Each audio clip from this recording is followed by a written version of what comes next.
1876, a man named Alexander Graham Bell invented the telephone. Our cell phones have become so ubiquitous that we barely use them as, well, phones. They're now our pocket cameras, the platform for our apps, and machines to text, chat, and send images. When you step back and think about it, it's pretty wild. But this was all predicted nearly a century ago. It all started with the landline. Remember those? Uncle Bill, Captain Adams wants to talk to you. Thanks, Jimmy. In 1876, Alexander Graham Bell received the first U.S. patent for the wired electric phone and spun up the Bell Company, which would later become AT&T. Almost right away, technologists wanted more, and they wanted mobile. In a shockingly prescient interview in 1926, famed inventor and futurist Nikola Tesla described his view of a wireless phone. "A man will be able to carry one in his vest pocket," he said. "We shall be able to communicate with one another instantly, to witness and hear events, the inauguration of a president, the playing of a World Series game, or the terror of a battle, just as though we were present."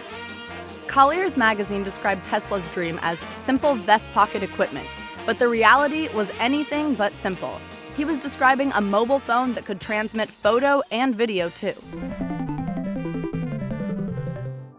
We've realized Tesla's prediction and then some, but the way we communicate is much different than anyone could have imagined in 1926.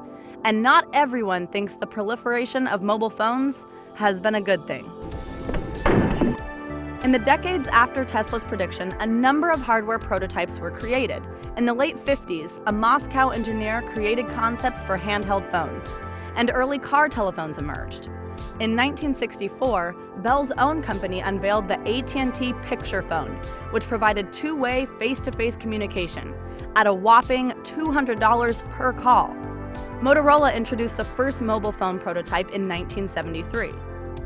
Throughout the 70s and 80s, investment poured in to develop wireless systems to support these concepts and make connections across the globe.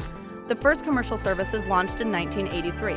And since then, we've seen 2G, 3G, 4G, 5G, the explosion of text messaging, social media, and a plethora of apps that can seemingly do anything, all in our pockets.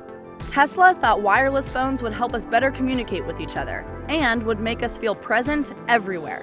But today, some would argue we're not present anywhere. Numerous studies show we're hurting our necks, our thumbs, even our relationships, thanks to our cell phone addiction. One study showed Americans collectively check their phones 8 billion times per day, yet we're using them to make calls to friends and family less and less. Still, as Tesla predicted, we can FaceTime with family, follow a presidential inauguration on Twitter, and stream the World Series.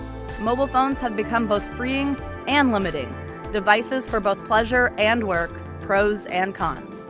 But they have become inextricably tied to our lives, just as Tesla called it.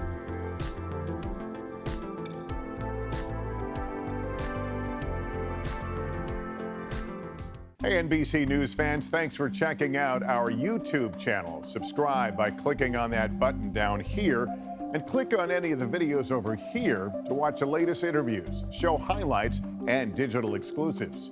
Thanks for watching.